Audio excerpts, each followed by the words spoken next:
இன்னைக்கு நிறைய குடும்பத்தில் இருக்கிற தலைவர்களுக்கு பெரிய பிரச்சனை என்னன்னா, அரசாங்கத்துல 717 டாஸ்மார்க்க மூடிட்டாங்க. ரொம்ப கஷ்டமா எப்படி மூடலாம்? எதுக்காக ஜெபிக்கிறோம் ஜெபிக்கிறோம்னு கேக்குறீங்கல்ல, இதுக்கு பதில் தெரியுமா? கிறிஸ்துவில் ஒன்றாய் இருப்பது. அப்ப நம்ம உயர்ந்ததை குறித்து பேசுவது போது நமக்கு அது புரியலன்னா விட்டுடக்கூடாது. மாற்றம் ஒன்றே கடவுள் விரும்புகிற ஒரு காரியம். Price the Lord. ஆமா, மாற வேண்டிய ஒரு விஷயம். எதை மாத்தணும்? முகத்தை போய் பிளாஸ்டிக் சர்ஜரி பத்தி மாத்திக்கணுமா? அதெல்லாம் மாத்த முடியாது. அப்படிப்பட்ட மாற்றத்தை பத்தி நம்ம பேசல. மாற்றம் என்பது ஆட்டிடியூட் சேஞ்ச். ஆட்டிடியூட் ஆங்கிலத்துல உங்களுடைய மனப்பாங்கு. நான் இப்படிதான் பார்ப்பேன், நான் இப்படிதான் பேசுவேன், நான் இப்படிதான் இருப்பேன் அப்படின்னு சொல்லி ஒரு அடம் பிடிக்கிற பார்த்தீங்களா? அந்த அடம் பிடிக்கிற மனநிலையிலேருந்து இறங்கி வா. பவுலடியார் அப்படிதான் அடம் பிடிச்சிக்கிட்டு கிடந்தார். நான் இப்படிதான் இருப்பேன், நான் ஒரு பரிசேயன், நான் என்னுடைய தோராங்கிற அந்த வேத நூலுக்காக போராடுவேன், நான் அறிந்து கொண்ட தெய்வத்துக்காக நான் போராடுவேன் அப்படின்னு சொல்லிட்டு கையில கத்தியோடு சுத்திக்கிட்டு இருந்தவர். ஆண்டவர் ஒரே தட்டில் எல்லாத்தையும் மாத்தி விட்டாரு. Price the Lord. என்ன ஒரே ஒரு வேதனைன்னா, நம்மளுக்கு பல தட்டு தட்டுறாரு, ஆனா புரிய மாட்டேங்குது. Price the Lord. ஆண்டவர் அவருக்கு ஒரு தட்டு தான் தட்டினார். குதிரையிலேருந்து கீழே தள்ளி விட்டாரு. கொஞ்ச நேரம் கண்ணு தெரியாம இருந்துச்சு, அப்புறம் கண்ணு தெரிஞ்சிருச்சு. அவ்வளவுதான், புரிஞ்சுக்கிடுச்சு அவருக்கு. அப்புறம் அவர் தேட ஆரம்பிச்சிட்டார். எது அந்த உண்மையின் அடையாளம், தன்னை ஆட்கொண்ட அந்த தெய்வத்தினுடைய அடையாளம் என்ன என்பதை தேடிட்டார். இங்க நம்ம நிறைய பேருக்கு கடவுள் பல விஷயத்துல தட்டிக்கிட்டே தான் இருக்கிறாரு, ஆனாலும் புரியல. இங்கதான் வேதனையினுடைய நாட்கள் நமக்கு அடையாளமா, வேதனையினுடைய அடையாளம் தெரிகிறது. அதனால தயவு செய்து இந்த அருங்கொடை இல்லத்திலே என்னது கொடுக்கப்படுகிற இறை செய்திகள் உங்களுடைய வாழ்வியல் மாற்றத்திற்கான செய்திகளாக மாற வேண்டும். இன்னைக்கு மட்டும் இல்ல, இனி வரக்கூடிய எல்லா இந்த சிறப்பு செய்திகள் எல்லாமே இந்த பெந்தகோஸ்து பெருவிழாவினுடைய, தூயாவி பெருவிழாவினுடைய நாள்ல நிறைய ஃபாதர்ஸ் உங்களோட பேச போறாங்க, நிறைய கருத்துக்களை பகிர போறாங்க. அப்போ நாம என்ன செய்யலாம்? எல்லா கருத்துக்களும் நமக்கு புரியுமா, பிடிச்சிருக்குமா தெரியல. ஆனா நம்ம என்ன செய்யலாம்? புரிந்து கொள்ள வேண்டும். இன்னைக்கு நான் பேச போற கருத்துக்கள் கூட எத்தனை பேருக்கு புரியும் அப்படிங்கிறது எனக்கு தெரியல. ஏன்னா இங்க வந்திருக்கிறவங்க எல்லாம் எளிமையானவர்கள்னு எனக்கு நல்லா தெரியும்.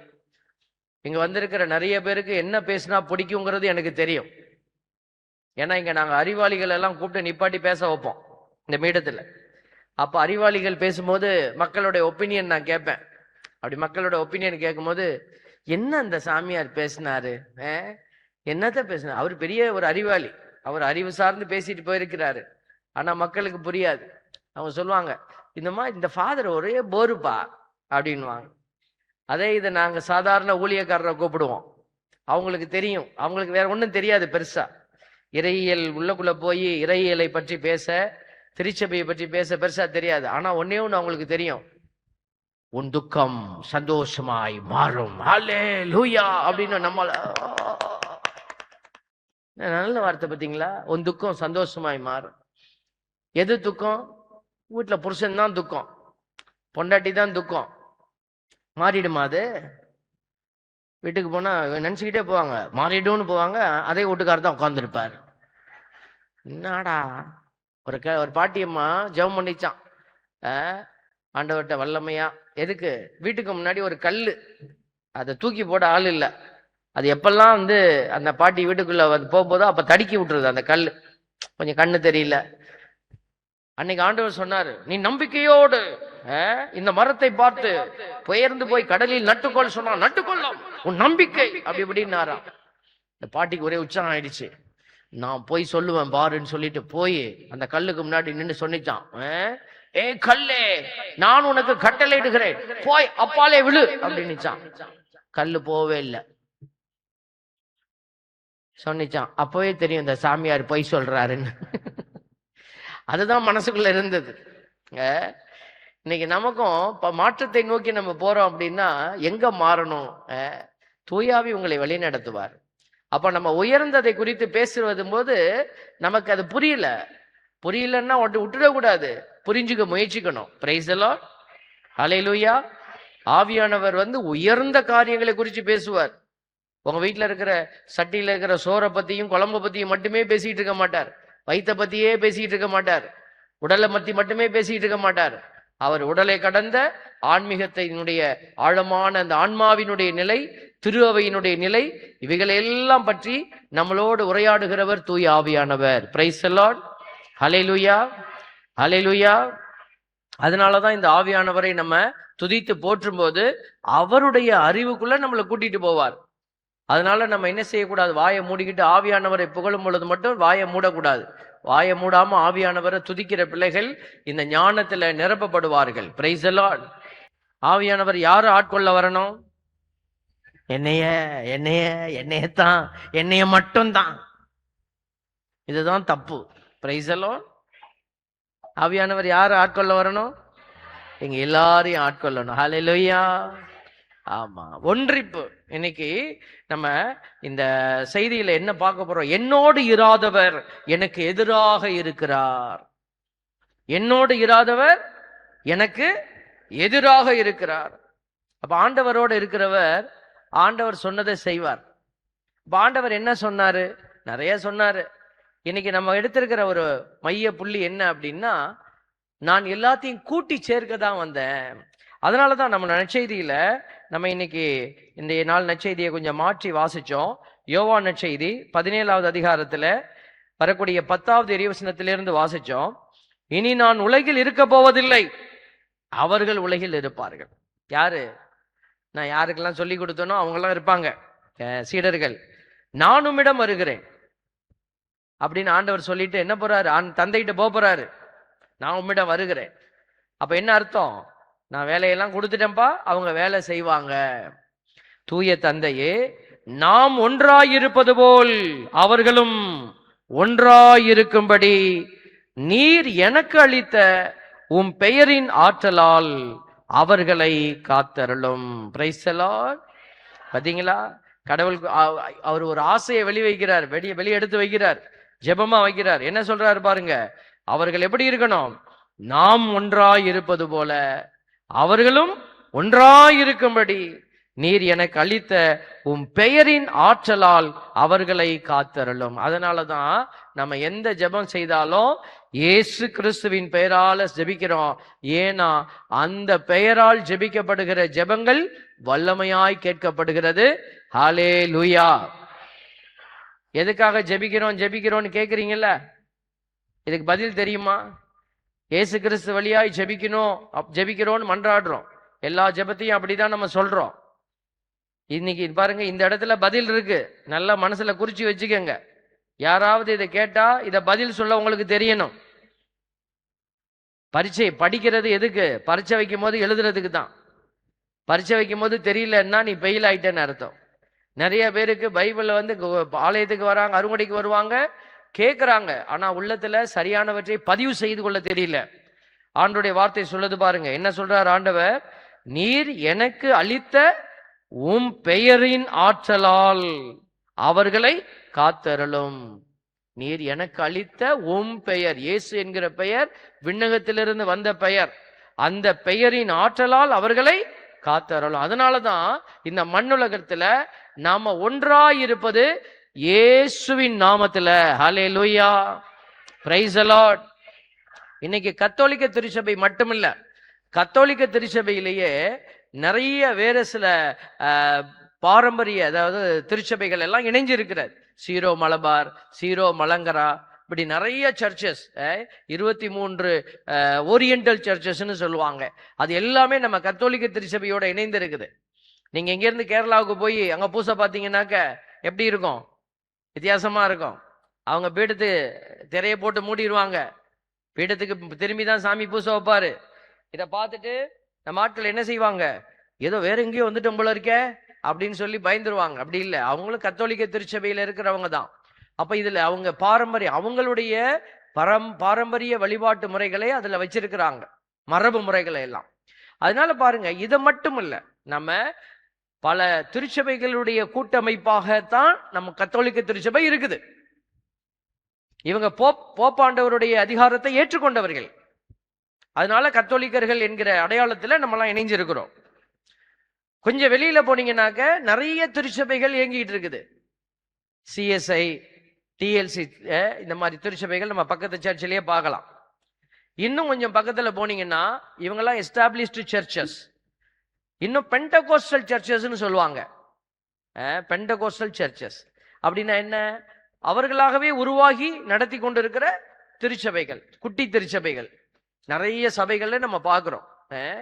ஏஜி சபை, இயேசுவினுடைய ஊழியங்கள் சபை அப்படின்னு நிறைய நீங்க பார்க்கலாம். இந்த மாதிரி சபைகள் இன்னைக்கு அநேக சபைகள் இணைந்து யாருடைய பெயரால் இணைந்திருக்கிறது? இயேசுவின் பெயரால் இணைந்திருக்கிறது. பிரைஸ் தி லார்ட், ஹல்லேலூயா. பாருங்க, ஒற்றுமை என்பது ஒரே மாதிரியாக இருப்பதில்லை அல்ல. ஒற்றுமை அப்படின்னா எல்லாம் ஒரே மாதிரி இருக்கணுங்கிறதுல இல்ல, கிறிஸ்துவில் ஒன்றாய் இருப்பது. அதுதான் நம்ம கத்தோலிக்க திருச்சபையும் நம்புது. அதனாலதான் நமக்கு இங்க ஒரு லத்தீன் முறை, நம்ம வழிபாடு முறை லத்தீன் முறை. அங்க போய் பாத்தீங்கன்னா, நான் இதுக்கு போயிருந்தேன், நம்ம மலங்கரா சர்ச்சுக்கு போயிருந்தேன். அங்க போயிருந்தப்போ ப்ரீச்சிங் போயிருந்தப்போ அவங்க பூசையை வைக்க வேண்டி ஒரு வாய்ப்பு கிடைச்சது. அப்போ அவங்க பூசையில பாத்தீங்கன்னா இந்த கையிலெல்லாம் என்ன பண்ணுவாங்க, ஒரு இது மாதிரி சொருவிப்பாங்க. நம்ம நற்கருணை ஆராதனைக்கு பெரிய காப்பா போடுறோம் இல்லைங்களா, பெரிய தொங்கல் ஆடை, அது மாதிரி தான் அவங்க உடுப்பு இருக்கும், அதை மாதிரி போட்டுப்பாங்க. அப்புறம் இடுப்புல ஒரு இது வச்சு கட்டுவாங்க, இடுப்புல ஒரு பட்டை மாதிரி வச்சு இடைக்கச்சை மாதிரி ஒன்று கட்டுவாங்க. எனக்கு கட்ட தெரியல, நான் கட்டிட்டேன். நமக்கு எல்லாம் தெரிஞ்ச மாதிரி நான் கட்டிட்டு அங்க போய் நின்ன பாருங்க. 4 தடவை மூச்சு விட்டேன் பாருங்க, வயிறு மேல் இறங்கி இறங்கினதெல்லாம் கட்டின முடிச்சு கலந்து கீழே வந்து விழுந்துருச்சு. ஸோ அதெல்லாம் அவங்க கரெக்டாக செய்வாங்க, ஏன்னா அவங்க பழகியிருக்காங்க. நீங்கள் பூசை வைக்கும் போது கூட பார்த்தீங்கன்னா நமக்கு ரொம்ப ஒரு புதுசாக தெரியும்.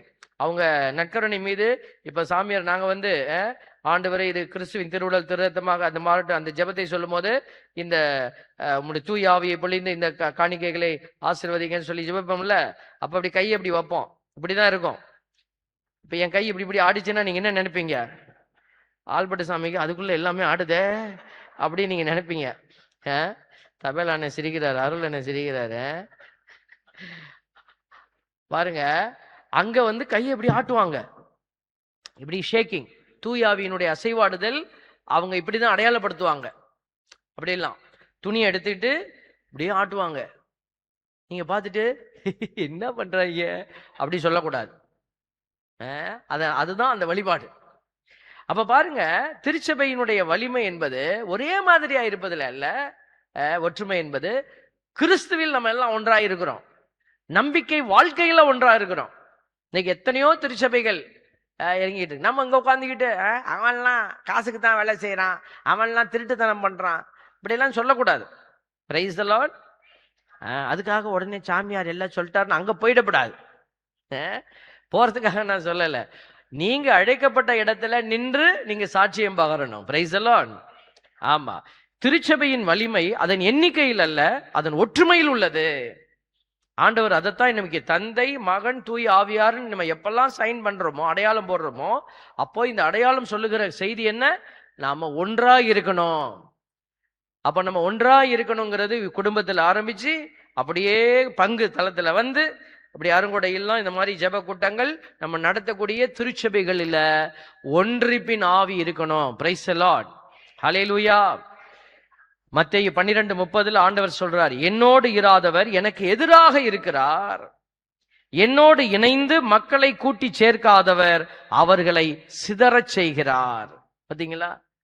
நீ ஒண்ணு ஆண்டவரோட இணைந்து இருக்கணும். ஆண்டவரோட இணைந்து இல்லை அப்படின்னா, மக்களை கூட்டி சேர்க்கிற பணியில நீங்க இல்லைன்னாலே நீங்க யாருதான்? நீங்க பிரிக்கிற அடையாளமா இருக்கிறீங்க. கூட்டி சேர்க்காதவர் அவர்களை சிதற செய். நான் தான் ஒண்ணுமே பண்ணலையே. நீ ஒண்ணுமே பண்ணாததுனாலதான் மந்தை சிதறண்டு போகிறது. ஒரு ஆயன் என்ன செய்யணும்? ஆடுகள் வழி தவறுகிற பொழுது அவன் சத்தம் கொடுக்கணும், அவன் செய்ய வேண்டியதை செய்யணும். அப்போ ஆயனா இருக்க வேண்டியவங்க நீங்க நினைச்சுக்க கூடாது, ஆயன்னா சாமியார் தான், சிஸ்டர் தான், பிஷப்பு தான். இல்ல, நீங்களும் ஆண்டவர் தேர்ந்தெடுத்திருக்கிற ஆயர்களாக இருக்கிறீங்க. உங்களுக்கும் அபிஷேகம் ஆண்டவர் கொடுத்திருக்கிறார், குருத்து அபிஷேகம். Price the Lord. ஆமா, அப்ப ஆயனா இருக்க வேண்டியவங்க வீடுகள்ல ஆயனா இருக்கணும். இன்னைக்கு நிறைய குடும்பத்தில் இருக்கிற தலைவர்களுக்கு பெரிய பிரச்சனை என்னன்னா, அரசாங்கத்துல 717 டாஸ்மார்க்க மூடிட்டாங்க. மனசே ரொம்ப கஷ்டமா இருக்கு. எப்படி மூடலாம்? இப்படி நிறைய பேர் வருத்தத்துல இருப்பீங்க. அப்படி இருந்தா சொல்லுங்க, பிரைஸ் தி லார்ட். எவரா நல்ல விஷயம் நடக்கும்போது கடவுளுக்கு நன்றி சொல்லணும். பாருங்க, ஆண்டவருடைய வார்த்தை இன்னைக்கு நமக்கு நிறைய இடத்துல சொல்லப்பட்டிருக்கிற இந்த தூய ஆவி வேணும் வேணும் வேணும்னு கேட்குறீங்க. எதுக்கு வேணும்? தூய ஆவி முதல்ல வேணுமா? என்ன சிந்திச்சாம்மா? வேணுமா? எதுக்குமா வேணும்? ஒரு இடுப்பு வலிக்கிற மாதிரியே இருக்கு ஃபாதர். அவர் வந்தாருன்னா அது கொஞ்சம் ஹெல்ப் பண்ணுவார. முட்டி வலியே மாத்திருவாராம்பா. தேவ பிள்ளைகளே, சில பேர் நினைப்பாங்க நல்ல மனுஷன் இருந்துட்டு போறாருங்க, வீட்டுல ஃப்ரிட்ஜு, வாஷிங் மிஷினு, வீட்டுக்காரு டிஷ் வாஷர் வேற வாங்கி கொடுத்துட்டாருங்க, எல்லாம் நல்ல விஷயம் இருக்கும் போது அவரும் ஒரு வாரமா இருந்துட்டு போட்டுமே. இதுக்குதான் தூய ஆவியானவரா? தூய ஆவியானவர் சும்மா உட்கார்ந்துருக்கிறதுக்கு இல்ல. நம்ம நினைச்சிட்டு இருக்கிறோம் நம்ம கிட்ட தூய ஆவி இருக்காரு, நம்ம எல்லாம் சரியா தான் செஞ்சுக்கிட்டு இருக்கிறோம். நாங்க சாமியார், நான் நினைச்சிட்டு இருப்பேன், ஆயர்கள் நினைச்சிட்டு இருப்பாங்க எங்கிட்ட தூய ஆவி இருக்கிறாரு. ஆனா இருக்கிறாரா இல்லையாங்கிறது நம்ம செயல்ல தான் வெளிப்படும். அதனாலதான் நம்ம யோசிச்சு பார்க்கணும். தூய ஆவியாரினுடைய செயல்பாடுகள் நம்மில் வெளிப்பட வேண்டும். எப்படி வெளிப்பட வேண்டும்? எல்லாருமே வேலை செஞ்சுக்கிட்டு தான் இருக்கிறோம். அருங்குடையில இருக்கிற எல்லாருமே வேலை செஞ்சுக்கிட்டு தான் இருக்கிறாங்க. Price the Lord. ஆமா, அருங்குடையை விட்டு போயும் கூட எனக்கு பின்னாடி வேலை செய்யறாங்க. Price the Lord. அருங்குடையை விட்டு நான் விட்டுட்டு போயும், இவ்வளவு நல்ல விதமா விட்டுட்டு போயும் கூட நம்ம தலையில நெருப்ப கொட்டுறவங்க இருக்கதான் செய்யறாங்க. அதுவும் வேலை தானே, அதுவும் வேலை தானே. Price the Lord. போலீஸ் ஸ்டேஷன்ல போய் நீ உட்கார வச்சுட்டாங்க. நான் உட்கார்ந்துருந்தேன். எல்லாம் பக்கத்துல வார்த்தைகள் தப்ப முடியாது பிள்ளைகளே. பாருங்க, அழிவுக்குரியவன் மட்டும் அழிவுற்றான். பாத்தீங்களா? எழுதி உள்ளது நிறைவேறும் வண்ணம்.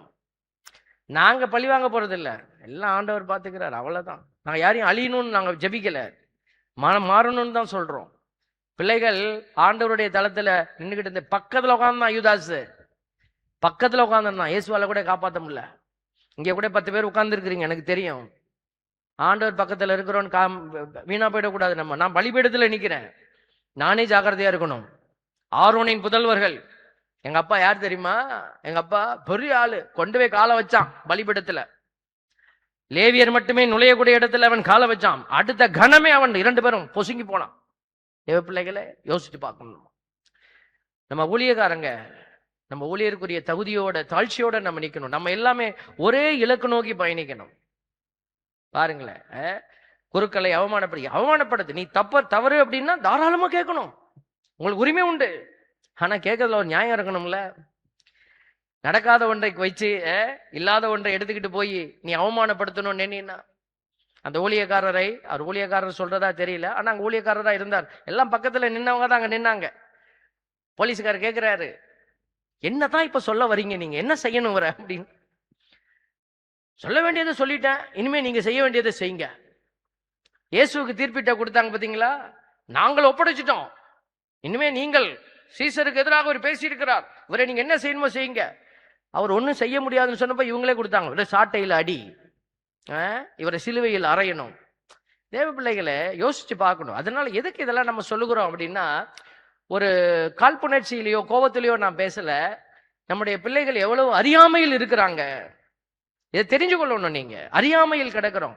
ஊழிய பாதையில நிக்கிறவங்களுக்கு தான் பிசாசு வேலை செய்வான், ஊழிய பாதையில நிக்கிறவனுக்கு தான் டிராப்பு. அதனாலதான் ரொம்ப ஜாக்கிரதையா இருக்கணும். சோ இப்படிப்பட்ட தவறுகள்லயே பிரிக்கலாம். நம்ம எப்படி குப்பையை பிரிக்கிறீங்க? காலையிலே பாட்டு பாடிக்கிட்டு ஒரு வேன் வருது இல்லையா, என்ன அந்த பாட்டை கேட்டு கேட்டு எனக்கே மனப்படமா போச்சு. மக்கும் குப்பை மக்கா குப்பை வீட்டுக்குள் வேண்டாம் என்கிட்ட கொடுத்துரு. காலையில ரூம்ல இருக்கும் போது பின்னாடி பாடிக்கிட்டே வரும்.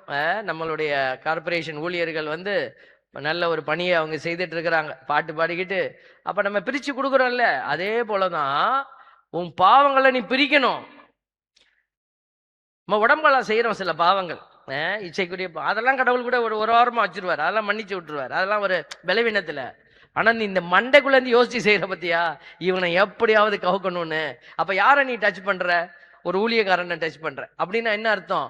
எனக்கு பின்னாடி இருக்கிற ஊழியத்தெல்லாம் கெடுப்பதற்கு பிசாசு உன்னை எழுப்புறான். அப்ப யோசிக்கணும் வேணாமா?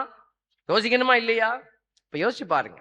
அதனால நீங்க எந்த தவறை செய்ய போறீங்க, அது தவறுன்னு முதல்ல தெரியணும், சரின்னு தெரிஞ்சா பரவாயில்ல, ஆனா யோசித்து செயல்படுங்க. அப்போ பிசாசு எதை நோக்கி நம்மளை கூட்டிட்டு போறான்னா, பிளவை, ஒற்றுமையை சீர்குலைக்கிற அடையாளத்துக்குள்ள கூட்டிட்டு போறான். ஒற்றுமை, யாரெல்லாம் ஒண்ணு கூட்டுறாங்க, யாரெல்லாம் இறைவார்த்தையின் வழியாக மக்களை கூட்டுறாங்க, அவங்களுக்கு பிசாசு டார்கெட் வைக்கிறான். அப்ப நீங்கள் அப்படிப்பட்ட ஒரு அடையாளத்துக்குள்ள நின்னுட்டீங்கன்னா உங்களுக்கு பின்னாடி அடி உழுவோம். அதனாலதான் ஜாக்கிரதையா இருங்க, எச்சரிக்கையா இருங்க, ஆண்டவருக்குள்ள வந்துருங்க. நன்மை செய்து துன்புறு. பேதுரு அடிகளார் சொல்றாரு, நீ நன்மை செய்து துன்புறு, அதனால வர துன்பம் ஆண்டவருக்கு உரியது. இப்ப எங்க துன்பம்லாம் ஆண்டவர்கிட்ட போயிடும், நேரா போயிடும். ஆண்டவர் எனக்கு பதில் கொடுப்பார். நாங்க போற இடத்துல எல்லாம் வெற்றி அடைஞ்சிட்டு வரோம். யாரையாவது பார்த்து நீ சுகமடைவாய் போப்பா அப்படின்னா சுகமடைகிறாங்க, ஓடி வந்து சொல்றாங்க, ஃபாதர் சொன்னீங்க நல்லா ஆயிடுச்சு ஃபாதர் அப்படிங்கிறாங்க. இப்ப இதை நானா கொடுத்தேன், நான் போய் இல்ல சொல்லிட்டு போய் நான் முட்டி போட்டு ஆண்டவரை வல்லமையா ஜெபிக்கிறேன், நான் அதெல்லாம் ஜெபிக்க பெருசா ஜெபம் பண்றதில்ல, ஆண்டவருடைய வார்த்தை பேரால நம்பிக்கையோட சொல்லிட்டு போயிடுவேன். ஏன்னா நாங்க ஆண்டவருக்காக ஓடுகிற போது, ஆண்டவருடைய பெயராலே மக்களை கூட்டி சேர்க்க போராடி கொண்டிருக்கிற பொழுது ஆண்டவர் எங்கள் சார்பாக செயலாற்றுவார். ஹல்லேலூயா, பிரைஸ் தி லார்ட். அதே பணியை நீங்கள் செய்தால் உங்கள் சார்பாக ஆண்டவர் செயலாற்றுவார். ஹல்லேலூயா. அதற்கு எதிராக நின்று செயல்பட்டீங்கன்னா ஆண்டவர் மௌனமா இருப்பார். உனக்கு கிடைக்க வேண்டிய ஆசீர்வாதங்கள் கிடைக்காம தள்ளி போகும். நீ அதுல கண்டுபிடிக்கணும். நமக்கு தள்ளி போகுதுன்னா நம்ம மண்டை தப்பா இருக்கு, யோசனை தப்பா இருக்கு, நம்ம செயல்பாடு தப்பா இருக்குது, நம்மளை சுத்தி என்னமோ நடக்குது, நம்ம ஜாக்கிரதையா இருக்கணும்னு நீங்க யோசிச்சு மாற்றிக்கொள்ளணும். பாருங்க, ஆண்டவர் 1 கொரிந்தியர் 14:12 சொல்றார், உனக்கு ஆண்டவர் கொடுத்திருக்கிற ஆசீர்வாதங்களை நீ சரியாய் பயன்படுத்து, சரியாய் பயன்படுத்து. இது போலவே நீங்களும் இருக்கிறீர்கள். தூய ஆவியார் அருளும் கொடைகளை ஆர்வமாய் நாடும் நீங்கள் திருச்சபையை கட்டி எழுப்பும் கொடைகளையே தேடி அவற்றில் வளர்ச்சி அடையுங்கள். பாத்தீங்களா? இப்ப தூய ஆவியானவர் எதுக்கு உனக்கு கொடுக்கப்படுகிறார் அப்படின்னா, திருச்சபையை கட்டி எழுப்புகிற கொடையாகவே கொடுக்கப்படுகிறார். எத்தனை பேரு நான் திருச்சபையை கட்டி எழுப்புறேன்னு சொல்லுவீங்க? எத்தனை பேர் நினைக்கிறீங்க நான் திருச்சபையை கட்டி எழுப்பிக்கிட்டு இருக்கிறேன்? யோசிச்சு பாருங்க. இல்ல அப்படின்னா இன்னையிலேருந்து நீங்க ஆரம்பிக்கணும். திருச்சபையை கட்டி எழுப்ப நான் என்ன செய்யறேன், அப்ப என்ன செய்தா எதெல்லாம் திருச்சபையை கட்டி எழுப்பக்கூடிய அடையாளங்களாக இருக்கிறது. சும்மா வருவோம், பிரேயர் கேட்போம், போயிடுவோம். சும்மா வருவோம், பிரேயரை கேட்போம், போயிடுவோம். இது எப்படி தெரியுமா இருக்கு? டாய்லெட்டுக்குள்ள போய் குளிக்க போறேன்னு போய் நம்மளுடைய குளியல் அறைக்கு போய் நம்ம டப்பை பார்த்தோம், சோப்பை பார்த்தோம், வந்துட்டோம். தண்ணியை பார்த்தோம், சோப்பை பார்த்தோம், வந்துட்டோம். 4 நாள் வந்தீங்கன்னா எப்படி இருக்கும்? நாரி போயிடும். Price the Lord. அது மாதிரிதான் இருக்குது. ஹோட்டலுக்கு போறோம், என்னப்பா இருக்குது? இட்லி இருக்குது சார், அது இருக்கு சார், எல்லாம் இருக்குதாப்பா? நல்லா இருக்குமா? காரம்லாம் கம்மியா இருக்குமா? நான் வரேன், இரு, வந்துட்டோம், நாளைக்கு வரேன். இப்படியே போயிட்டு வந்துகிட்டு இருந்தா எப்படி இருக்கும்? இன்னைக்கு நம்மளுடைய பிள்ளைகள் ஆலயத்திற்கு வராங்க, இறைவார்த்தை கேட்கிறாங்க, ஆனா என்ன செய்யறது இல்ல, செயல்பாட்டுக்குள்ள வரதில்லை. அதனாலதான் சொல்றோம், நீங்க உங்களுக்கான செயல்பாட்டு தளத்தை நீங்க அமைத்துக் கொள்ளணும். நீங்க இங்க எல்லாரும் இங்க வந்து நிக்கணும்னு அவசியம் இல்லை, எல்லாரும் அருங்கொடைக்குள்ளதான் நிக்கணும் இல்ல. வந்தா சந்தோஷம். உங்களுக்குன்னு கடவுள் ஒரு திட்டம் வச்சிருப்பாரு, உங்களுக்கு வழியை காட்டுவாரு. அதனாலதான் இயேசுவை நம்ம முன்னாடி வச்சிருக்கிறோம். இயேசு ஏதோ இறந்து போனது கடவுள் அல்ல, இறந்து உயிர்த்த கடவுள். அவர் தான் சொன்னாரு, வழியும் சத்தியமும் ஜீவனும் நானே. Price the Lord. 2 வரி பாட முடியல, உடனே வில்சன் எந்திரிச்சாரு. நான் நடுவில் பாடுவேன், நீங்க டிஸ்டர்ப் ஆயிட வேண்டிய. நான் கையை காட்டினா மட்டும் பாடினா போதும். அவரும் பார்த்துட்டே இருப்பார், எப்பயாவது எந்திரிக்க விட்டாங்கன்னா பரவாயில்ல, ரொம்ப நேரம் உட்கார்ந்து இருக்கிறோமே. தேவ பிள்ளைகளே, ஆண்டவர் இயேசு என்ன சொல்லியிருக்காரு? வழி, சத்தியம், உண்மையும் நான் தான், ஜீவன், உயிரே நான் தான். அப்போ நீங்க யாரை ஃபாலோ பண்றீங்க? இயேசுவை ஃபாலோ பண்றீங்க. அப்ப அவர் வழி காட்டிட்டு போயிருக்கிறார். அப்ப நீங்க அவரை பார்த்து, ஆண்டவரை நான் என்ன செய்யணும் எனக்கு சொல்லுங்கன்னா அவர் உங்களுக்கு காட்டுவார். அவர் காட்டக்கூடிய அடையாளம் திருச்சபையை கட்டி எழுப்பக்கூடிய அடையாளமாக இருக்கும். அதனால இன்னைக்கு நிறைய சபைகளை பற்றி நம்ம சிந்திக்க கடமைப்பட்டு இருக்கிறோம். நம்ம இதுல எல்லாம், நம்ம சர்ச்சில் எல்லாம் பாத்தீங்கன்னா இன்டர் ரிலீஜியஸ் டயலாக்னு ஒரு அமைப்பே இருக்குது. Inter religious dialogue, ecumenical dialogue. பல திருச்சபைகள் ஒன்று கூடி பேசுற பேச்சுவார்த்தை நடத்தி அதுல நல்லது செய்யறதுக்குன்னு ஒரு அமைப்பு செயலாற்றி கொண்டு இருக்கிறது. இன்னும் இன்டர் ரிலீஜியஸ், வேற மதங்களோட, கிறிஸ்தவம் அல்லாத மற்ற மதங்களோட சேர்ந்து நம்ம பேசுறதுக்கு, செயல்படுறதுக்கு ஒரு அமைப்பு செயல்பட்டுக்கிட்டே இருக்குது நம்மளுடைய டைசிஸ்ல. எல்லா டைசிஸ்லயும் இருக்குது, திருச்சியிலையும் அது சிறப்பா செயல்பட்டு இருக்கு. இதெல்லாம் திருச்சபை நமக்கு காட்டுற வழிமுறைகள். நாம தனியா சொல்லல, ஏதோ இங்க இருக்கிற பிஷப் தனியா முடிவெடுக்கல. இது திருச்சபையினுடைய வழிமுறைகளை நாங்க சொல்லி கொடுக்கிறோம். அப்போ திருச்சபையே இதெல்லாம் என்ன செய்யுது? நமக்கு வழிகளை காட்டிக்கொண்டு, வெளிச்சத்தை காட்டிக் கொண்டு இருக்கிறது. யோவான் நற்செய்தி 13வது அதிகாரத்துல 34, 35 இறைவசனங்களை நம்ம பார்க்கிற பொழுது, நீங்கள் ஒருவருக்கொருவர் அன்பு செலுத்தினால் நீங்கள் என் சீடர்கள் என்பதை உலகம் அறியும். பாத்தீங்களா? அப்ப ஒருமைப்பாடு, ஒன்றிப்பு. இந்த இடத்துல வார்த்தை தேவையில்லை, செயல்தான். செயல். ஆண்டவர் சொல்றாரு, பிரிவு இருக்கிற இடத்துலதான் அழிவின் தொடக்கம். பிரிவு இருக்கிற இடத்துல அழிவின் தொடக்கம். தொடக்க நூலை பாருங்க. ஆதாம் ஏவாள் பாவம் செய்யறாங்க. எப்படி பாவம் செய்தாங்க? பிசாசு என்ன செஞ்சிச்சு? அவங்களுக்கு கடவுளுக்கும் அவங்களுக்கு மத்தியில் இருந்த உறவை பிளவுபடுத்துது. அப்ப எங்கெல்லாம் ஒரு பிளவு வருகிறதோ அங்கெல்லாம் ஒரு அழிவினுடைய ஆற்றல் உள்ளே வந்துடுதுன்னு அர்த்தம். Price the Lord. உங்க வீட்டு மாடியில சின்ன கிராக் விட்டுருக்கும், அதுல ஒரு செடி முளைக்கும். உடனே என்ன செய்வாங்க வீட்டுக்காரங்க? போய் நல்லா தண்ணி ஊற்றி அதில் கொஞ்சம் உரம் போடுவாங்களா? உடனே அதை புடுங்குவாங்க. ஏன்னா அந்த பிளவு மிகப்பெரிய பிளவாகி அந்த வீட்டையே அது சிதைச்சிரும். பாத்தீங்களா? அப்போ சிறிய சிறிய பிளவுகளை எல்லாம் உடனடியாக சரி செய்து நம்ம ஆண்டவருடைய திருச்சபையை காப்பாற்ற வேண்டும். பாருங்க, மத்தேயு நற்செய்தியில 12:25 சொல்றாரு, தன்னிடையே பிளவுபட்ட வீடு எதுவுமே நிலை நிற்காது. பாத்தீங்களா? யாக்கோபு 3:16, பொறாமை சுயநலம் உள்ள இடத்தில் குழப்பமும் கொடுஞ்செயல்களும் நடக்கும். பாத்தீங்களா? இது மாதிரி பிரிவு மனிதர்களை மட்டுமல்ல, ஆவிக்குரிய வாழ்க்கையையும் சிதைக்கக்கூடியதா இருக்கிறது.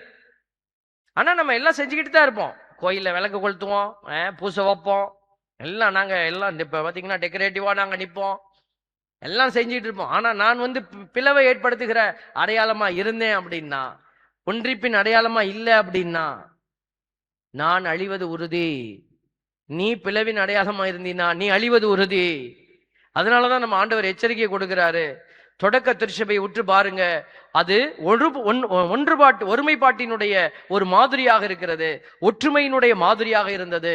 அவங்கள்ட்ட பல வேற்றுமைகள் இருந்தது, மொழியே வேறையா இருந்தது. பாருங்க, அவங்க அந்நிய பாஷையில பேசினாங்கன்ட்டு இன்னைக்கு எல்லாம் காஞ்சாச்சாவில பேசிட்டு இருக்கான்.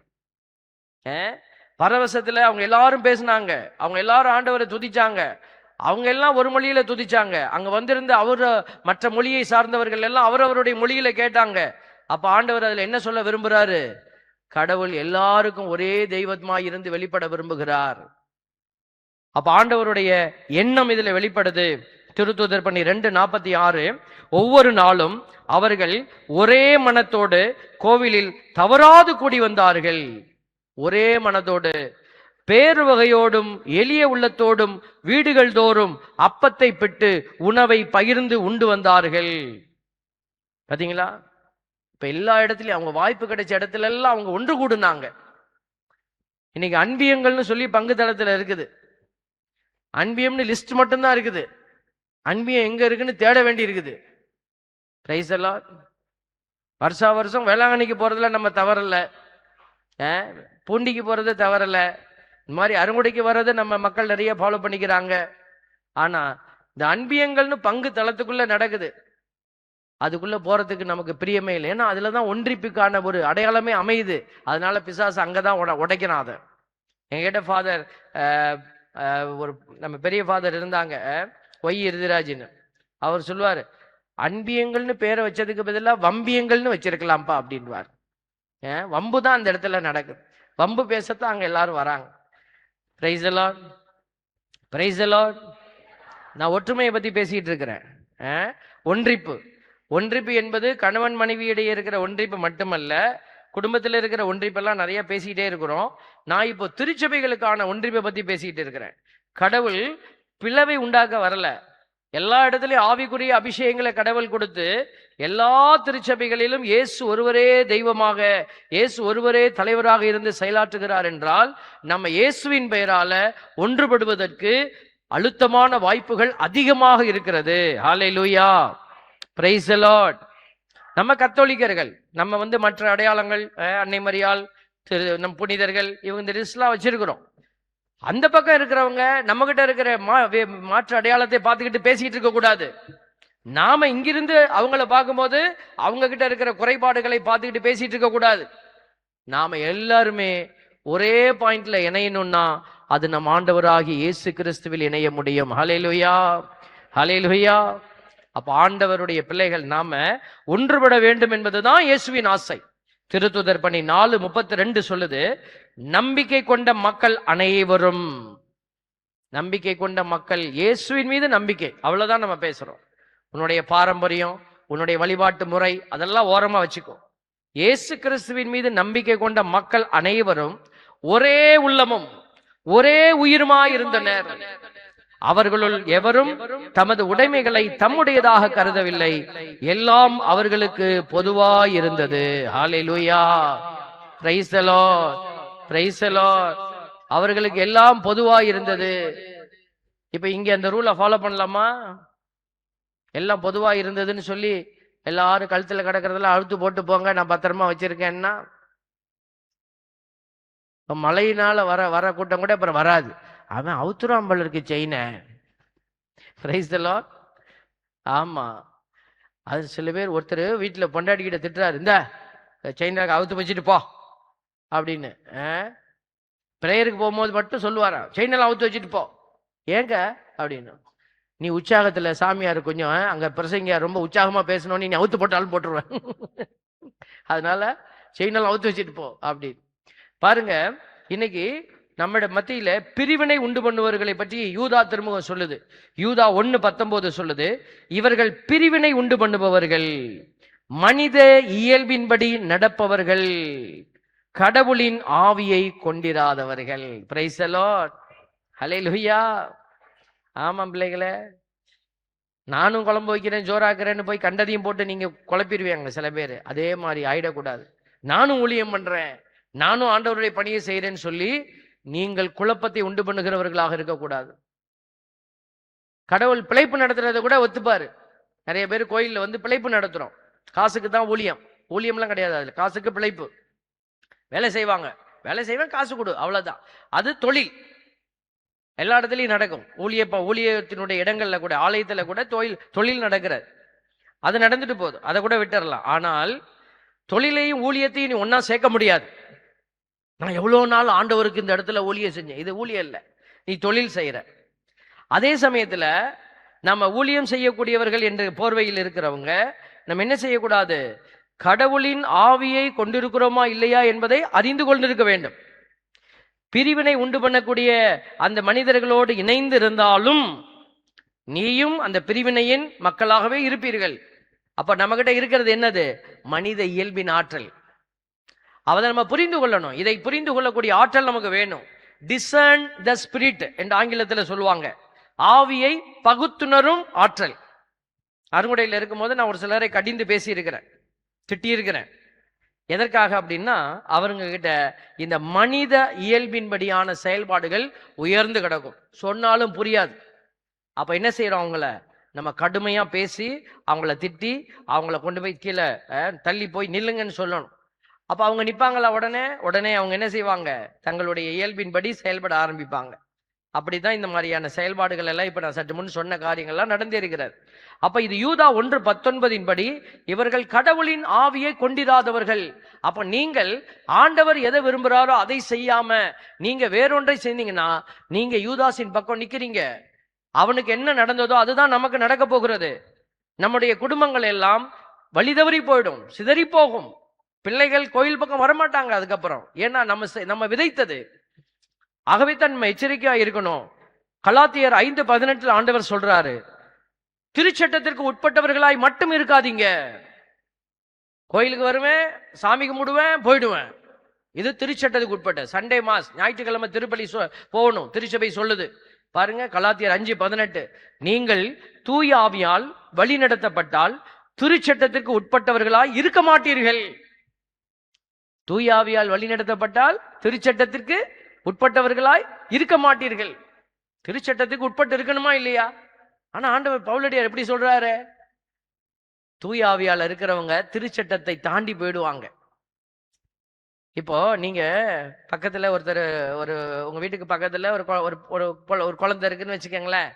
அதுக்கு அன்பு காட்டுறீங்கன்னா அது வந்து ஒரு ஒரு பிற ஸ்நேகம்.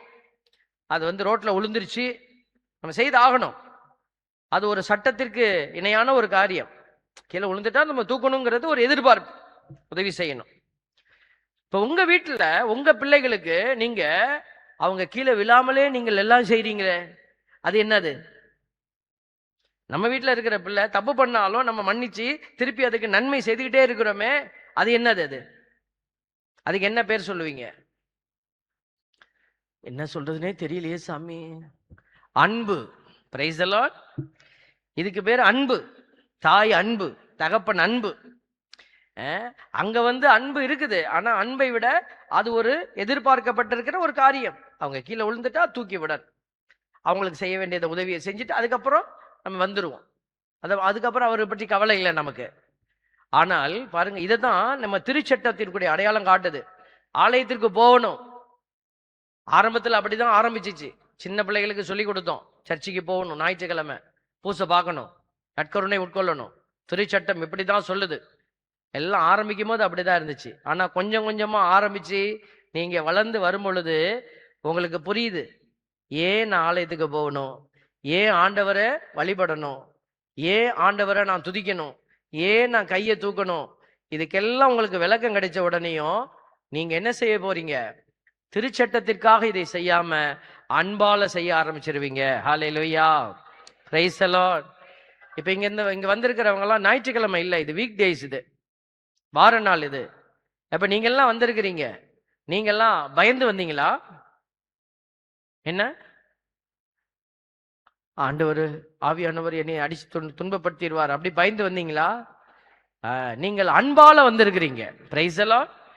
நாளைக்கு ஒரு கூட்டம் வரும். அதுவும் அந்த 3 மணிக்கு பூசைக்கு ஒரு கூட்டம் வரும் பாருங்க.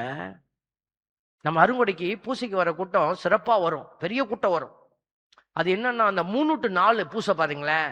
நல்ல காலையில தின்னுபிட்டு நல்லா தூங்கிட்டு நல்ல நெளிவு எடுத்துட்டு மத்தியானம் நல்ல கறி குழம்பு சாப்பிட்டுட்டு அப்புறம் லைட்டா ஒரு தூக்கத்தை போட்டுட்டு அப்படி 2:30 மணிக்கு எந்திரிச்சா அப்படியே ஒரு அழுத்து அப்படி வண்டியை நிப்பாட்டிட்டு 3 மணிக்கு அப்படியே 3 மணிக்கு பூசைக்கு முன்னாடி கூட பல பேர் வரமாட்டாங்க, எல்லாம் லேட்டா வருவாங்க. அப்படி நின்றுடுவாங்க. நின்றுட்டு நன்மையை வாங்கி நக்கி நக்கி சாப்பிட்டுட்டு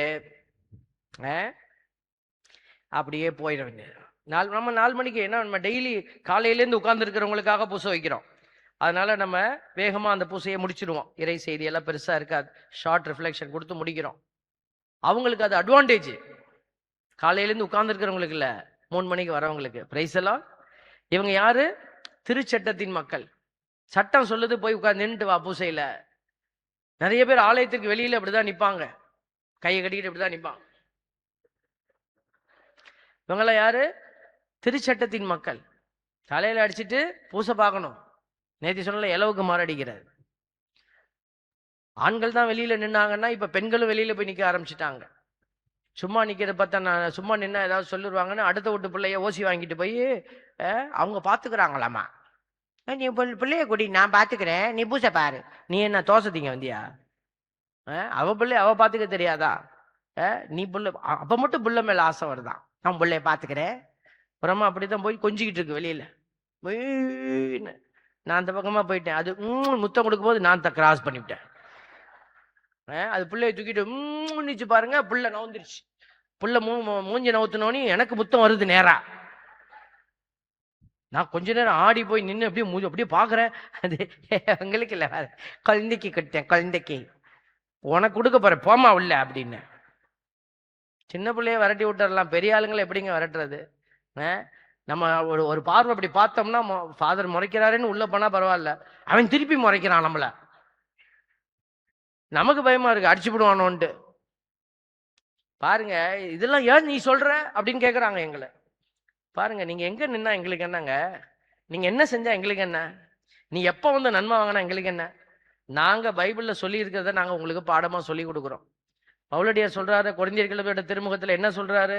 தகுதியற்ற நிலையில் இந்த நற்கருணை ஆண்டவருடைய திருவுடலை திரு ரத்தத்தை உண்டிங்கன்னா என்ன நடக்கும்? உங்களுக்கு சாபத்தை வருவித்துக் கொள்கிறீர்கள். பிரைஸ் எல்லாம்.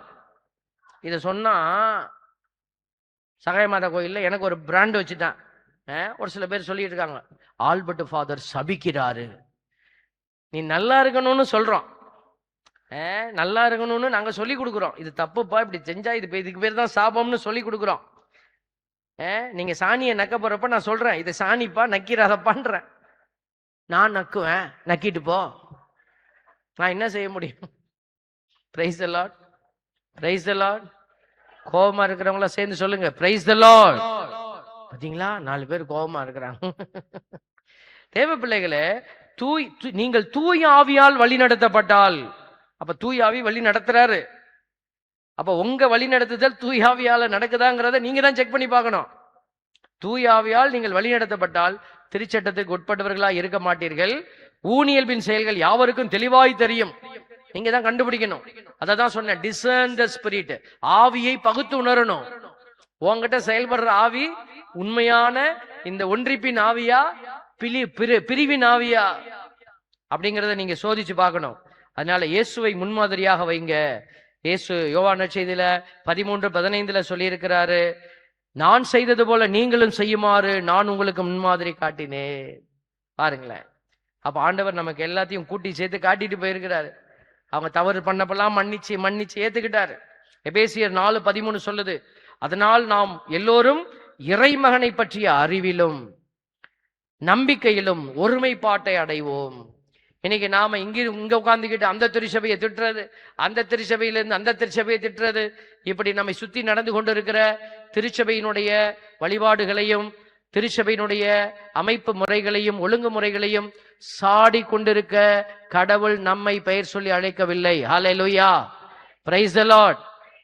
ஆண்டவர் உனக்கு கொடுத்த இந்த இடத்துல, நீ நடப்பட்ட இடத்துல எழுந்து நின்று ஆண்டவரை சாட்சியப்படுத்துவதே உனக்கும் எனக்கும் கடவுள் கொடுத்திருக்கிற அழைப்பு. ஹல்லேலூயா, பிரைஸ் தி லார்ட். கிறிஸ்துவின் மனநிலையை நாம கொண்டிருக்கணும். பிலிப்பியர் 2:3-4-5 பார்க்கிறோம். பிலிப்பியருக்கு எழுதப்பட்ட திருமுகம் 2வது அதிகாரத்துல 3-4-5 இறைவசனங்கள். கட்சி மனப்பான்மைக்கும் வீண் பெருமைக்கும் இடம் தர வேண்டாம். ஏன் சபையா ஓன் சபையா இல்ல, இந்த பேச்செல்லாம் நிப்பாட்டு. திருச்சபை இந்த மாதிரி பேசக்கூடிய திருச்சபைகள் இல்ல. ஆண்டவர் மகிமை அடைகிறது இல்ல. ஆண்டவருடைய மகிமை மட்டுமே நம்ம பிரதானமா வைக்கணும். இதை அநேகர் கேட்டுக்கிட்டு கொண்டு இருப்பாங்க இந்த யூடியூப்ல. நீங்கள் எந்த சபையை சார்ந்தவர்களாக இருந்தாலும் நீங்கள் என்ன செய்யணும்? ஆண்டவரை மகிமைப்படுத்த வேண்டும். Price the Lord. இயேசு கிறிஸ்துவை மகிமைப்படுத்தினா போதும். என்னுடைய வழிபாட்டு முறைமையை நான் ஃபாலோ பண்றேன். நான் ஒரு பிரீஸ்ட், கேத்தலிக் பிரீஸ்ட். ஒரு யூடியூப்ல எல்லாரும் கீழே எழுதியிருக்காங்க, ஆல்பர்ட் ஃபாதர் மிக அருமையாக பேசுறீங்க, தெளிவா இறை செய்தியை சொல்றீங்க, சத்தியத்தை போதிக்கிறீங்க. எல்லாரும் பாசிட்டிவா சொல்லியிருந்தாங்க. அப்படியே பார்த்துட்டே வந்தேன். நான் அது மாதிரி பார்க்கறது இல்லை. அன்னைக்கு சும்மா அப்படி பார்த்தேன். அதுல ஒருத்தர் எழுதியிருக்கிறாரு, சத்தியத்தை சத்தியமாக சொல்லுகிற தந்தை நீங்க, குருவானவர், உங்களை நான் வாழ்த்துகிறேன். ஆனால் நீங்கள் எப்பொழுது ரட்சிக்கப்பட போகிறீர்கள் போட்டுதான். சாமியாருக்கே அல்வா கொடுத்துட்டாங்க. பரவாயில்ல, அவங்களுடைய ஆசை. நான் இன்னும் ரட்சிக்கப்படலைன்னு நினைக்கிறாங்க. பரவாயில்ல, அந்த ரிஸ்கை நான் எடுத்துக்கிறேன். ரட்சிக்கப்படாமல் இருக்கிறேன். தேவ பிள்ளைகளே, நீங்கள் வீண் பெருமைக்கு இடம் தர வேண்டாம். என் சபை தான் பெருசு, என் சபையில பாரு பெரிய நன்மை, உன் சபையில பாரு சின்ன நன்மை. ஒரு சபையில இருந்து சொன்னாங்க, எங்க சபையில ஒயின கிளாஸ்ல கொடுப்பாங்க தெரியுமா, உங்க சபையில நீங்க கொடுக்குறீங்களா? இதெல்லாம் நம்மளுடைய ஒரு வழிபாட்டு முறைமைகள்ல அது ஒவ்வொரு இடத்துக்கு மாறும். வீண் பெருமை வேண்டாம். மனத்தாழ்மையோடு மற்றவர்களை உங்களிலும் உயர்ந்தவராக கருதுங்கள். ஹல்லேலூயா, பிரைஸ் தி லார்ட். நான் போற இடத்துல நிறைய இடத்துல என்னைய நிப்பாட்டுவாங்க. ஃபாதர், நீங்க ஃபார் ஆல்பர்ட் தானே? ஆமா, உங்களை நான் செய்தியில பாக்குறேன், அருமையா செய்தி கொடுக்க அப்ரிஷியேட் பண்ணுவாங்க. எல்லாம் கேட்டுட்டு நீங்க எங்க இருக்கீங்க அப்படின்னு நான் பதிலுக்கு கேட்பேன், கான்வர்சேஷன். அப்ப அவங்க சொல்ற 10ல் இதுவரைக்கும் என்னைய பார்த்து சொன்ன 7 பேர் யாரு அப்படின்னா, ஒரு குத்து மதிப்பா சொல்றேன், 10 பேர்ல ஒரு 7 பேர் வேற சபைகளை சார்ந்தவர்கள் தான் சொல்லியிருக்கிறாங்க. Price the lord.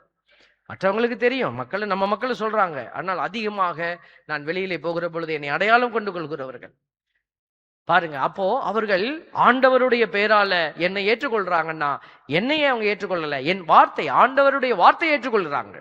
Praise the Lord. அப்பதான், அதனாலதான் நான் சொல்றேன், இயேசு கிறிஸ்துவில் நாம் ஒன்றாய் இணைவதற்கு மிகப்பெரிய முகாந்தாரங்கள், அழுத்தமான காரணங்கள் நிறைவாய் இருக்கிறது. அதனாலதான் ஆண்டவர் சொல்றாரு, நீங்கள் யாவரும் உங்களை சார்ந்தவற்றில் அல்ல பிறரை சார்ந்தவற்றிலேயே அக்கறை கொள்ள வேண்டும். கிறிஸ்து இயேசு கொண்டிருந்த மனநிலையே உங்களில் இருக்கட்டும். அப்ப கிறிஸ்து இயேசு பிளவை விரும்பினவர் அல்ல. நம்ம எல்லாரும் ஒற்றுமையா இருக்கணும்னு விரும்பினாரு. அந்த ஒற்றுமையை இந்த விவிலியம் வலியுறுத்துது. அந்த ஒற்றுமையை நீங்களும் கடைபிடிக்கணும். உங்க பக்கத்துல யாராவது இருக்கிறாங்க அப்படின்னா, அவங்க உங்களை நெருக்குதல் கொடுக்குறாங்க, சபைக்கு இல்ல, நீ போக தேவையில்லை. உன்னுடைய விருப்பத்தை நீ சொல்லிடு. Brother, I respect you, I love you, please respect my religion. நம்ம அவங்கள மதம் மாத்தணும், உடனே அவங்கள உடைச்சி எடுக்கணும் இல்ல. நீ அன்பை கொடு.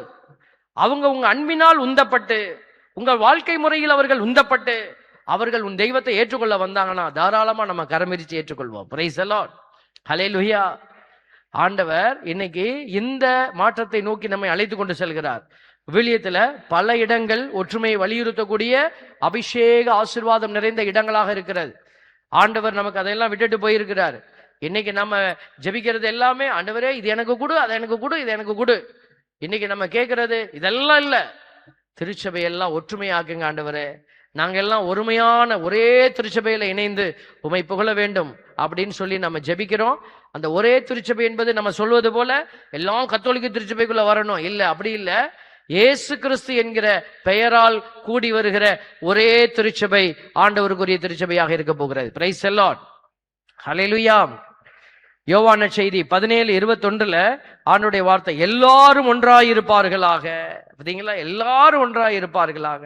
தந்தையே, நீர் என்னுள்ளும் நான் உம்முள்ளும் இருப்பது போல அவர்களும் ஒன்றாயிருப்பார்களாக. அதனால் நீரே என்னை அனுப்பினீர் என்று உலகம் நம்பும் அப்படின்னு சொல்லி ஆண்டவர் அந்த கிறிஸ்தவ ஒற்றுமையினுடைய மிக உயர்ந்த மாதிரி இந்த திருத்துவ ஒற்றுமை, தந்தை மகன் தூய ஆவி. அதனாலதான் தந்தையிடத்தில் அவர் கேட்கிறார், நான் போய் துணையாளரை அனுப்புறேன், அவர் உங்களை ஒன்றுபடுத்துவார். பாருங்க, அதே போல எபேசியர் 4வது அதிகாரத்துல 3-6 வரை உள்ள இறைவசனங்களை வாசிச்சு பார்க்கிறோம். அதுல ஆண்டவர் சொல்றாரு, அமைதியுடன் இணைந்து வாழ்ந்து தூய ஆவி அருளும் ஒருமைப்பாட்டை காத்துக்கொள்ள முழு முயற்சி செய்யுங்கள். நீங்கள் ஒரே எதிர்நோக்கு கொண்டு வாழ அழைக்கப்பட்டிருக்கிறீர்கள். எல்லாருக்கும் ஒரே எதிர்நோக்கு தான். இயேசு கிறிஸ்து தான் வழி. அவர் வழியாகத்தான் நீங்க மோட்சத்துக்கு அடுத்த உலகத்துக்கு போக போறீங்க. அப்போ நம்ம போறது மட்டும் இல்ல, நீங்க யார் எந்த சபையிலிருந்து வந்தாலும் இயேசுவே உனக்கு வழியாக இருக்க போகிறார். ஹல்லேலூயா, பிரைஸ் தி லார்ட். அப்ப நம்ம புனிதர்கள், மாதா வழியா, இவங்க எல்லாம் கூட்டிட்டு போவாங்க, நம்மள நமக்கு வழி காட்டுவாங்க. ஆனா எந்த வழிய? ஆண்டவருடைய வழி இதுதான் என்று காட்டுவாங்க. ஆனா அந்த வழி இயேசுவின் வழியாகவே இருக்க போகிறது. ஹல்லேலூயா. இயேசுவை சார்ந்து இருக்கிற புனிதர்கள் எல்லாம் அவங்கவுங்க ஒரு வழியை போட்டு நம்மளை கூட்டிட்டு போறதுல இல்ல. அவர்கள் நமக்கு வழிகாட்டுகிற நல்ல வெளிச்சங்கள். நம்ம எப்படி கலங்கரை விளக்கங்களாக நின்று கொண்டு இருக்கிறாங்க. வேதம் சொல்லுகிறது, எபேசியர் 4:4 பாருங்க, நீங்கள் ஒரே எதிர்நோக்கு கொண்டு வாழ அழைக்கப்பட்டிருக்கிறீர்கள். ஒரே எதிர்நோக்கு இருப்பது போல உடலும் ஒன்றே, தூய ஆவியும் ஒன்றே. தூய ஆவி இந்த நிலைப்பாட்டில் தான் செயலாற்ற போகிறார். அவ்வாறே ஆண்டவர் ஒருவரே, நாம் கொண்டுள்ள நம்பிக்கை ஒன்றே, திருமுழுக்கும் ஒன்றே, எல்லாவற்றையும் ஒன்றாய் வைத்திருக்கிறவர் நம்மையும் ஒன்றாய் செயல்பட அழைத்து கொண்டே இருக்கிறார்.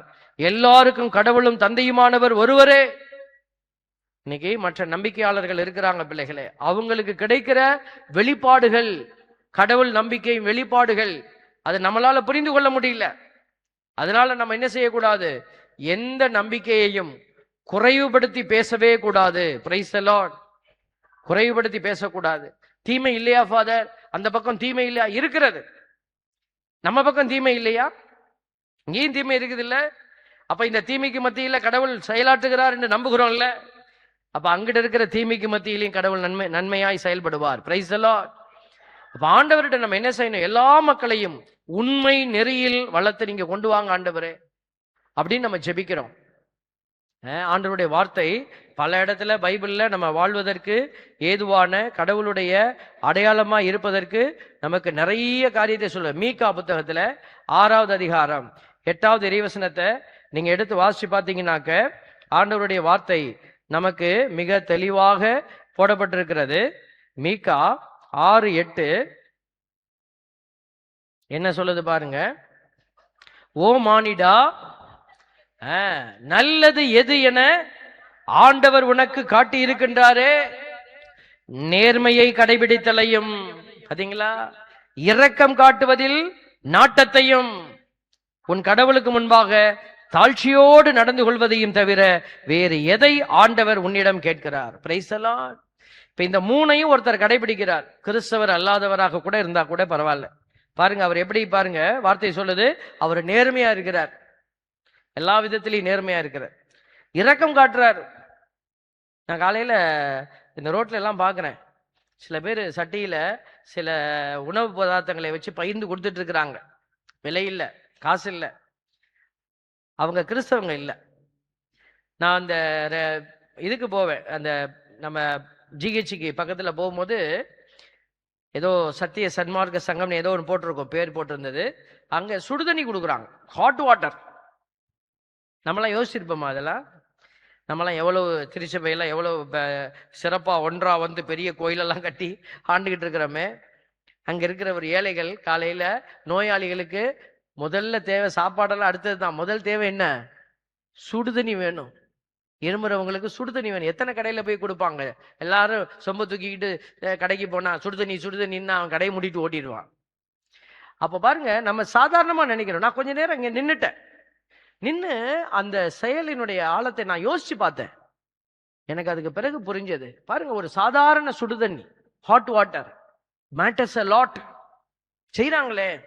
அதனால பிள்ளைகளே நம்ம யோசிக்கணும். பாருங்க, இரக்கம் காட்டுவதில் நாட்டத்தையும் உன் கடவுளுக்கு முன்பாக தாழ்ச்சியோடு நடந்து கொள்வதையும் தவிர வேறு எதை ஆண்டவர் உன்னிடம் கேட்கிறார்? யோசிச்சு பாருங்க. நம்ம கிறிஸ்தவர் அல்லாதவருங்க, நம்ம எல்லாம் கை தூக்குறதுக்கு வெக்கப்படுறோம். நம்மளுக்கு பரலோக மந்திரம் சொல்லும் போது இப்படி கையை தூக்குங்கன்னா இதுக்கு மேல வரமாட்டேங்குது, இதுக்கு மேல வரமாட்டேங்குது. சில சபைகள்ல கையை பின்னாடி கட்டிக்கிறாங்க. அது என்ன பழக்கம்னு எனக்கு புரியல. அவங்கள யாரோ கேட்கலான்னு இருக்கிறேன், அது அவங்களுடைய இதா என்னன்னு தெரியல. நம்ம வீட்டுல பின்னாடி கட்டினாங்கன்னா புறங்கை கட்டாதரான்னு பொலிச்சுன்னு மண்டையில போட்டுருவாங்க. சில ஒரு வீட்டுக்கு ஜபிக்க போயிருந்தப்போ அவங்க எல்லாருமே பின்னாடி கட்டியிருந்தாங்க. அது வேற ஒரு சபையை சார்ந்தவங்க. அது முறை என்னன்னு எனக்கு புரியல. பாருங்க, நம்ம கையை உயர்த்தி ஜபிக்கிறது, கடவுளுக்கு முன்னாடி முட்டி போடுறது, நம்ம சாஸ்திரம் விழுந்து நம்ம கும்பிடுறது, இதெல்லாம் தாழ்ச்சியின் அடையாளங்கள். நம்ம முட்டி கூட போடுறது இல்லை இப்பெல்லாம், அப்படியே பழக்கணும் உட்கார்ந்துக்கிறோம். ஆனா பாருங்க, மற்ற இடங்கள்ல அவங்க எப்படியெல்லாம் தங்களுடைய உடலை கடவுளுக்கு முன்பாக அவங்க கடவுளுக்கு முன்பாக தாழ்ச்சியா ஒப்பு கொடுக்குறாங்க பாருங்க. அப்ப இந்த வசனத்தின்படி வாழ்கிற பிள்ளைகள் வெற்றி அடைவாங்களா மாட்டாங்களா? நம்ம சொல்லிக்கிட்டே இருப்போம், அவன் போக மாட்டான், இவன் போக மாட்டான், நம்ம போக மாட்டோம். Price the Lord. எச்சரிக்கையா இருக்கணுங்கிறதுக்காக சொல்லி கொடுக்குறோம் பிள்ளைகளே. அதனால என்னடா இந்த சாமியாரு நம்மளை விட்டுட்டு யார் யாரையோ இப்படி பேசிக்கிட்டு இருக்கிறாரு அப்படின்னு நீங்க மனசுல கோவப்பட்டா கோவப்பட்டுக்கங்க, கேஸ் போடனாலும் போட்டுக்கங்க. Praise the lord. Praise the lord. Case போட ரெடியா இருக்கிறீங்களா? Praise the lord. பாருங்க, கொரிந்தியருக்கு எழுதப்பட்ட திருமுகம், முதல் திருமுகம் 12வது அதிகாரம் 12 to 27 வரைக்கும் இறைவசனம் இருக்குது. உடல் ஒன்றே, உறுப்புகள் பல, உடலின் உறுப்புகள் பலவாயினும் உடல் ஒன்றாயிருப்பது போல கிறிஸ்துவும் இருக்கிறார். ஏனெனில் யூதரானால் அந்த உடலை பற்றி உடல் உறுப்புகள் பலவாறு இருக்கிறது, ஆனால் அது ஒரே இலக்கு நோக்கி செயல்படுகிறது. தலை தான் பெருசு, இங்க மூளை தான் பெருசு. அதுக்கு கிளைம் பண்ண முடியாது, நான் தான் எல்லாமே அப்படின்னு சொல்லி நான் மட்டும் தனியா சுத்துவேன் அப்படின்னு தலை மட்டும் தானா சுத்தலாமா? அப்படி செய்ய முடியாது. அது உடம்போட ஒன்றுபட்டு தான் அது செயல்படணும். அதே மாதிரிதான் நம்ம எல்லாரும் ஒன்றுபட்டு செயல்படணும்னு ஆண்டவர் நம்மளுக்கு சொல்லி கொடுத்துட்டே இருக்கிறாரு. அதே போல திருத்துதர் பணி 2:42 to 47 வரைக்கும் நம்ம பார்க்கிறோம். அவர்கள் அனைவரும் ஒன்றிணைந்து இருந்தனர். இதெல்லாம் பெரிய பகுதிகள், வீட்டுல போய் வாசிச்சு பாருங்க. அந்த திருத்தூதருடைய போதனை ஒற்றுமையின் அடையாளமா இருந்தது. அவங்க எல்லாரையும் ஒற்றுமையா இருக்கிறதுக்கு அழைப்பு கொடுத்தாங்க. அப்பத்தை உடைத்து பகிர்ந்து சாப்பிட்டாங்க. ஒவ்வொரு நாளும் கூடி ஜெபித்தாங்க. பாருங்களேன், இப்படிப்பட்ட அடையாளங்கள் எங்க இருக்குதோ அங்க நீங்க என்ன செய்யணும்? இணைந்து செயல்படணும், அவ்வளவுதான். இப்ப நீங்க எல்லாம் கேட்டுட்டு இருக்கிறீங்க, உங்க பங்குன்னு ஒண்ணு இருக்குல்ல, அந்த பங்குல ஒரு அன்பியம்னு ஒண்ணு செயல்படும். அதை செயலாற்றாம இருக்குன்னா இங்க சொல்லக்கூடாது, நம்ம அன்பியத்துல ஒண்ணுமே இல்லப்பா. இல்ல, அதை சொல்றதுக்காக நீ இல்ல, அந்த பகுதியில உடனே நீ களமிறங்கி உங்க பங்கு தந்தையிட்ட பேசி, நான் செய்யறேன் ஃபாதர், எடுத்து வீடு வீடா ஏறி இறங்கி அதுல வர அவமானத்தை தாங்கி நீ ஆண்டவருக்காக வேலை செய்யும் போது ஆண்டவர் அந்த இடத்துல நீ அதிசயத்தை காணும்படியாய் செய்ய போறாரு. Praise the lord. ஹல்லேலூயா. ஆமா, இதுதான் செயல்பாட்டுக்கான தலங்கள் பிள்ளைகளே, களம். அப்ப உடைமைகளை பகிர்தல், ஏழைகள் மீது அக்கறை கொள்ளுதல், இதெல்லாம் பிலிப்பியருக்கு எழுதப்பட்ட திருமுகம் 2வது அதிகாரம் 1-5 வரை உள்ள இறைவசனங்களை வாசிச்சு பார்த்தாலோ அதுலேயும் ஒன்றிப்பினுடைய அடையாளத்தை எல்லாம் ஆண்டவர் கொடுக்கிறாரு. கிறிஸ்துவிடமிருந்து நீங்கள் ஊக்கம் பெற்றுள்ளீர்களா? அன்பினால் ஆறுதலும் தூயாவியினால் தோழமையும் பரிவுள்ளமும் இரக்கமும் கொண்டுள்ளீர்களா? இதெல்லாம் வாங்கியிருக்கிறியா? நம்மளாம் வாங்கியிருக்கிறோம். அப்படியானால் நீங்க என்ன செய்யணும்? வாங்கிக்கிட்டு போய் வீட்டில் போய் படுத்து தூங்கக்கூடாது. ஒரே எண்ணமும் ஒரே அன்பும் ஒரே உள்ளமும் கொண்டவர்களாய் திகழ்ந்து ஒரே மனத்தவராயிருந்து என் மகிழ்ச்சியை நிறைவாக்குங்கள். ஆண்டவர் சொல்லிட, என் மகிழ்ச்சி என்ன தெரியுமா? நீ எல்லாம் ஒன்னா வர்றதுதான் பிள்ளையே. நம்மளால வீட்டுக்குள்ள இருக்கிற நம்மள உறவுகளோட கூட நம்ம சேர முடியல. நம்ம வீட்டுக்குள்ள போய் கல்யாணம் பண்ணி போன உடனேயும் பிள்ளைக்கு முதல் இன்ஸ்ட்ரக்ஷன் என்ன? தனியா போயிடு, தனியா போயிடு, தனியா நாசமா போயிடு. உடனே வீட்டுக்குள்ள போகும்போதே நம்ம என்னத்தை கழிச்சு கட்டுறோம்? எல்லா நாரையும் எடுத்துடணும். தேங்காய் நார் இருக்கு இல்லையா, பாத்திரம் விளக்குறதுக்கு, அந்த நார் மட்டும்தான் வீட்டில் வச்சுக்கணும். மற்ற நாரெல்லாம் எடுத்துடணும். நாத்த நாறு, குழந்த நாறு, மாம நாறு, மாமியாரு, எல்லா நாரையும் தள்ளி விட்டுட்டு பாத்திரம் விளக்குற நாரை மட்டும் வச்சுட்டு இருக்கணும். நாரி போகுது வாழ்க்கை. Price the Lord. என்ன இதுக்கெல்லாம் சொல்ல மாட்டீங்களே? Price the lord, praise the Lord. பாத்தீங்களா? இதுக்கு தான் சொல்லணும். ஆமா, ஆண்டவருடைய பிள்ளைகள் பாருங்க, யோசிச்சு பாருங்க. சிஸ்டர் சிரிக்கிறாங்க, நல்லா சொல்லு சாமி, நல்லா சொல்லு அப்படின்னு. அங்க மட்டும் என்ன நார் இல்லாமலாம் இருக்குது? அங்கும் நாறு தான். இங்கெல்லாம் ஒரு நாறு தான் இருக்கும், அங்க பல நார் இருக்குது. ஆமா, அதனால தேவ பிள்ளைகளை ஆண்டவர் சொல்றாரு, நீங்கள் யாவரும் உங்களை சார்ந்தவற்றில் அல்ல, இயேசு கிறிஸ்துவினுடைய மனநிலை பிறரை சார்ந்தவற்றில நீ அக்கறையா இருந்து செயல்படுங்க. பேதுரு 3வது அதிகாரம் 8வது இறைவசனத்துல சொல்றாரு, இறுதியாக நீங்கள் எல்லோரும் ஒருமனப்பட்டிருங்கள்.